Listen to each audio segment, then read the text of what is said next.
நான் எவ்வளவு முயற்சி செய்தாலும் இது முடிய மாட்டேங்குது. எல்லாத்தையும் விட்டுட்டு எந்த ஒரு எதிர்பார்ப்பும் இல்லாமல் தனியாக வாழலாம்னு ஒரு எண்ணம் வருது. அப்போ என் மனசில் ஒரு அமைதி, ஒரு நிம்மதி.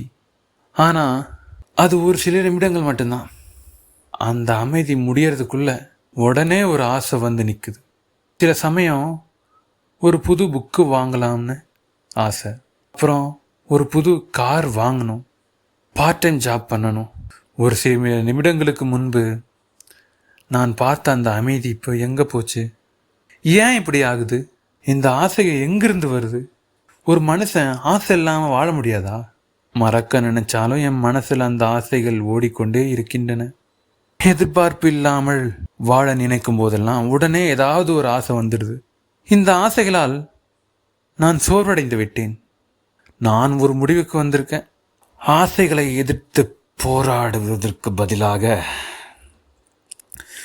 அதை ஏற்றுக்கொள்வது நல்லது.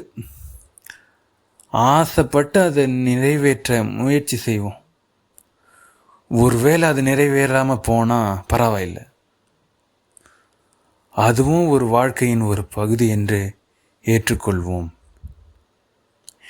இனி எக்ஸ்பெக்டேஷன் இல்லாமல் வாழ முயற்சிப்பதை கைவிட்டு விட்டு என் மனதில் ஏற்படும் ஆசைகளை ஏற்றுக்கொண்டு வாழ்வேன்.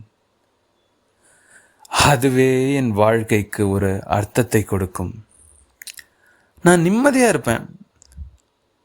இந்த ஆசைகள் எனக்குள்ளே இருக்கும் வரையில் நான் எப்போதும் தனியாக இருக்க மாட்டேன். என் ஆசைகள் எப்பொழுதும் என்னோடவே இருக்கும். நன்றி. இதை கேட்டுட்டு